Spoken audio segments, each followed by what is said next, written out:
공부가 원래 힘들어요.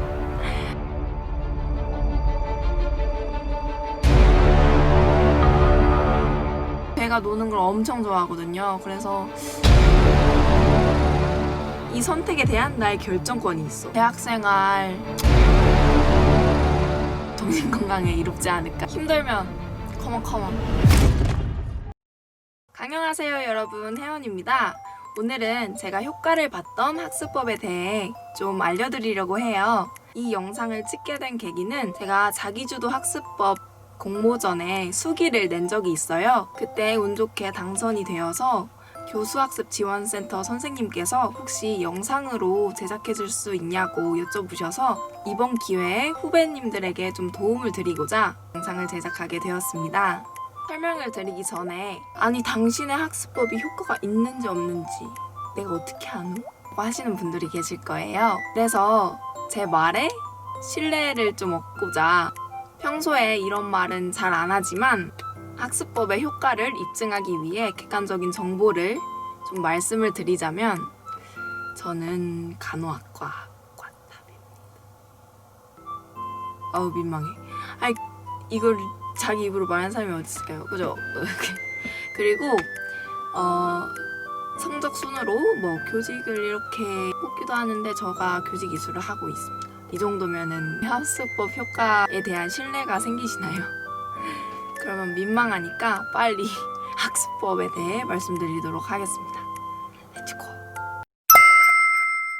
첫째, 계획표를 간단하게 작성하세요. 저는 고등학교 때 계획을 엄청 구체적으로 세웠어요. 그래서 몇 시부터 몇 시까지는 몇 쪽에서 몇 쪽을 풀고 쉬는 시간은 몇 분을 쉬고 이렇게 체계적으로 세워가지고 좀 계획 자체에 대한 스트레스도 많이 받고 계획을 세우는데 드는 시간도 많이 들더라고요. 그래서 대학교에 와서는 계획에 스트레스를 받고 싶지 않았어요. 그래서 크게 계획을 짰습니다.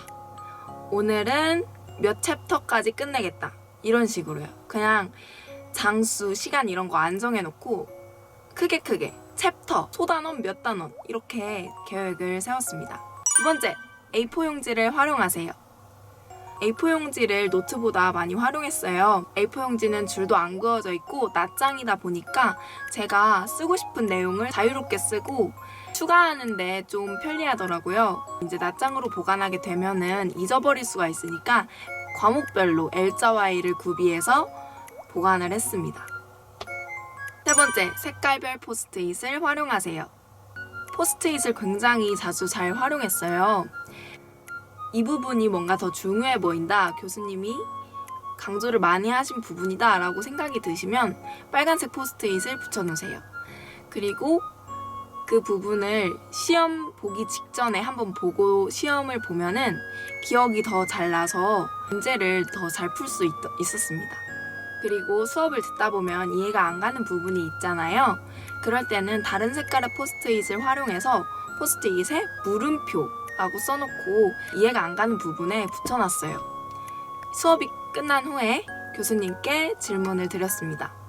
아무래도 수업 중에 번쩍 손들고 질문하기가 좀 어렵잖아요. 좀 눈치도 보이고. 그래서 저는 수업이 끝나고 그런 방식을 활용해서 교수님께 질문을 했고, 질문을 해서 궁금한 점이 해결되니까 기억에도 오래 남고 학습 효과가 좋았던 것 같습니다.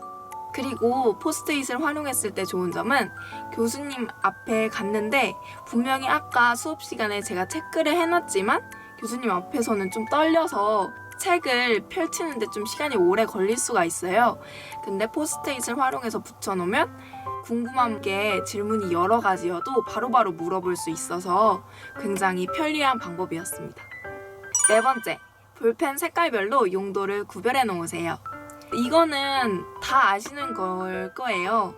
빨간색은 중요한 거, 파란색은 교수님이 그냥 알고 있어라, 이해해라 라고 말씀하신 거, 그리고 검은색은 그냥 추가할 내용 이런 걸 적었고요. 그리고 좀 다른 점이라고 할 수 있는 부분은 제가 초록색을 사용했다는 점인데요. 초록색은 제 생각을 적을 때 사용했던 색깔입니다. 수업을 듣고 나서 생각을 정리하려면 생각이 잘 안 날 수가 있어요. 그래서 수업 중간중간에 저의 말로 수업 내용을 다시 적었고 그게 나중에 복습할 때 굉장히 많은 도움이 되었습니다. 아무래도 교수님이 말씀하신 거를 제 말로 다시 적어내다 보니까 제가 이해를 하지 않으면 제 말로 풀어낼 수 없는 그런 부분이 있어서 도움이 많이 됐던 것 같아요. 5번째, 연필로 필기를 하고 복습할 때 볼펜으로 덧대어 쓰세요. 교양 과목을 들을 때 굉장히 잘 활용했던 방법입니다. 철학이나 윤리 같은 경우에는 제가 이과라서 처음 듣는 내용이기도 했고 그리고 그 강의를 들을 때는 알겠는데 복습할 때 다시 책을 펼쳐보면은 그때 단어만 적어놓으면 이게 이 단어가 왜 여기 있지? 무슨 맥락에서 나왔던 거지? 하고 생각이 잘 안 나더라고요. 그래서 저는 윤리나 철학 같은 교양 과목을 들을 때 연필로 교수님이 하신 말씀을 거의 대부분 받아 적었습니다. 그건 융통성 있게 하세요. 본인이 들어서 이건 안 적어도 되겠다 싶은 내용이면 안 적으셔도 되고 이건 좀 알쏭달쏭한데 하면은 적으시는 걸 추천드려요. 어쨌든 그렇게 연필로 다 적어 놓은 다음에 복습을 할 때 위에 볼펜으로 그 내용을 다시 덧대어서 쓰는 거예요. 이렇게 쓰다 보면은 제가 이제 정리를 2번을 하는 거잖아요. 그래서 글이 조금 더 깔끔해집니다. 그리고 복습을 1번이라고도 했기 때문에 기억에 더 오래 남더라고요. 강추. 마지막으로 6번째, 졸리면 주무세요. 제발. 제가 이렇게 말씀드리는 이유는 저는 졸리면 정말 공부가 하나도 안 돼요. 어떤 분들은 잠에 질 수 없어. 어떻게 난 자지 않을 거야 이러면서 막 핫식스 막 드시고 커피 막 드시고 그러는데 저는 안타깝게도 라고 해야 되나요? 다행이라고 해야 되나요? 핫식스랑 카페인이 전혀 듣지 않아요. 마셔도 잠 진짜 잘 자고요. 그래서 제가 이걸 어떻게 할까라고 생각을 했는데 깨어 있어도 멍한 상태로 깨어 있으면 공부가 안 돼요. 차라리 그 시간에 주무시는 게 낫습니다. 잠 깨려고 애쓰는 시간, 졸려서 멍하니 있는 시간 그런 시간들을 허비하지 마시고 졸리면 그냥 잠깐 눈 좀 붙이세요. 대신 적당히 자야 되겠죠? 그래서 저 같은 경우에는 밤에 자면은 다음날 아침에 눈을 뜨더라고요. 알람을 아무리 맞춰놔도. 그래서 저는 낮잠을 1~2시간씩 잤어요. 좀 덜 졸리더라고요.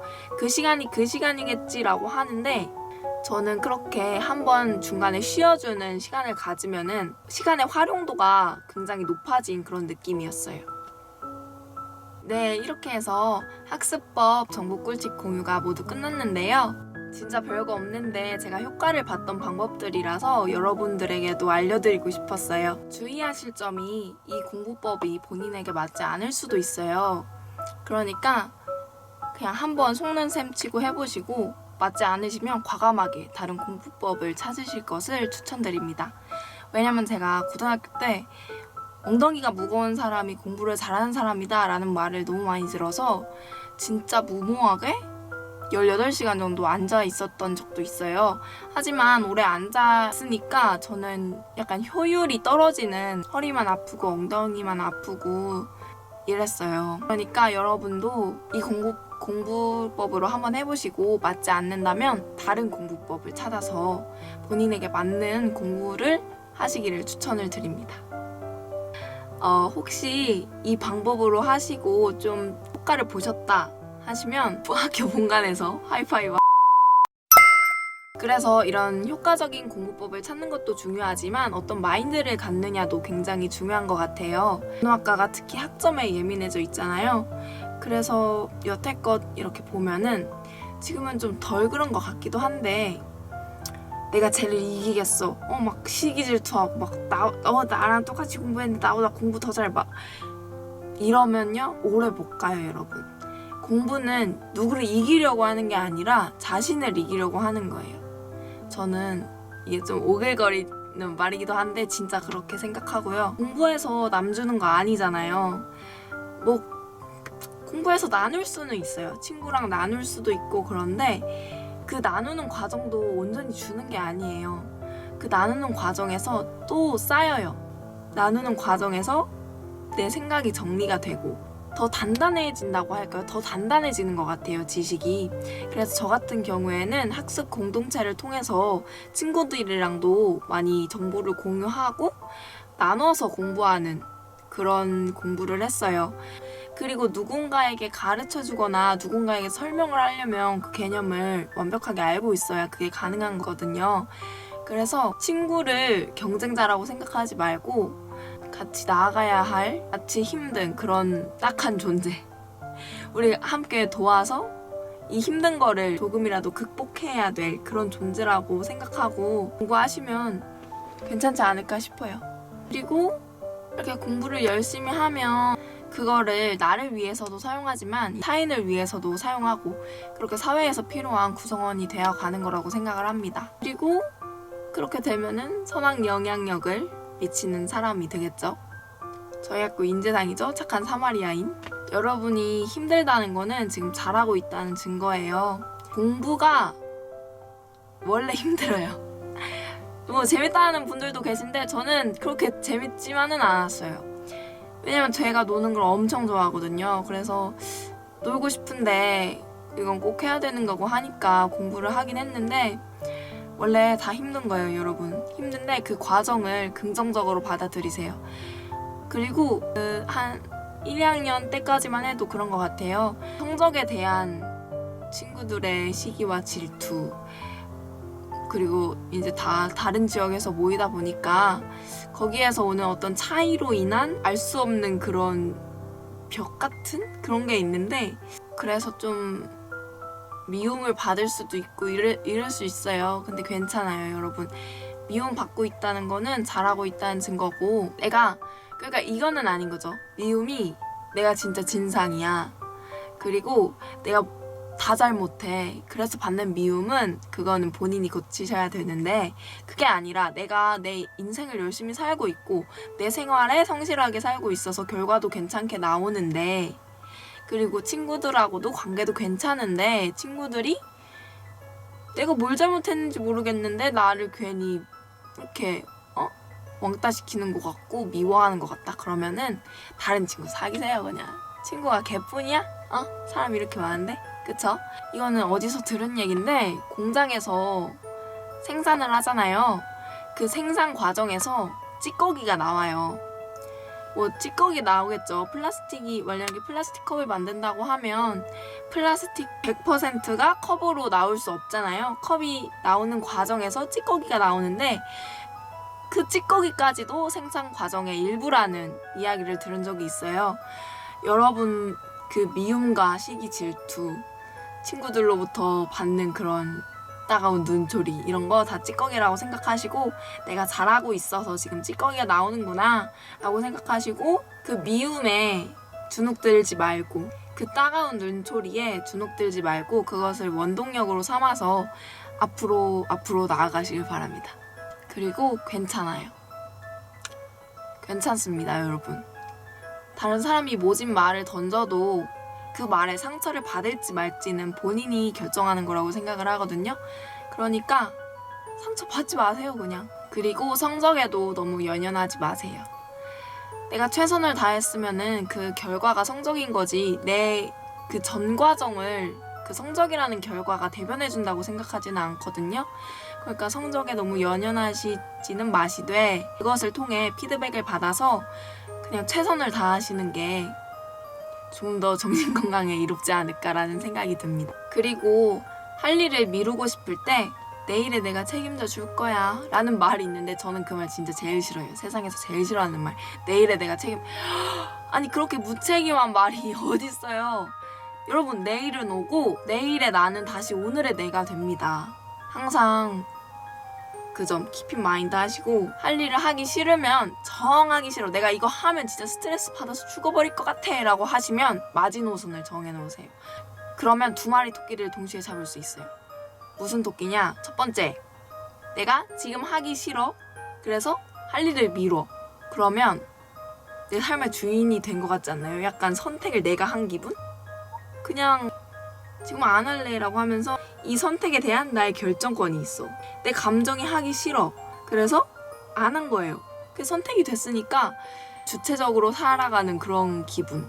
뭐 아무 말이었고요. 두 번째는 마지노선을 정해놓으니까 그 일을 아예 안 하지는 않잖아요. 그래서 해야 될 일도 합니다. 그래서 두 마리 토끼를 다 잡을 수 있죠. 제가 지금 말씀드린 이런 마인드로 공부를 하시면 공부에 대한 스트레스가 조금은 줄어들지 않을까라고 생각을 해요. 그래도 정 힘드시면 찾아오세요. 제가 좋은 말은 해줄 수는 있을지 몰라도 제가 후배님들의 그 과정을 겪어왔고 대학생활 저도 타지에서 와서 그 낯섦과 힘듦, 나만 붕 떠 있는 것 같은 그런 느낌을 알아요. 근데 그게 적응해 나가는 과정에서 생기는 자연스러운 그런 감정이니까 너무 자책하지 마시고 여러분 우리 학교의 장점은 뭐예요? 직속 선배가 있어요. 직속 선배님의 도움을 잘 받아보시는 걸 추천을 드립니다. 힘드신 분들은 찾아오세요. 저는 4A반 정혜원이고요. 기숙사에 삽니다. 네.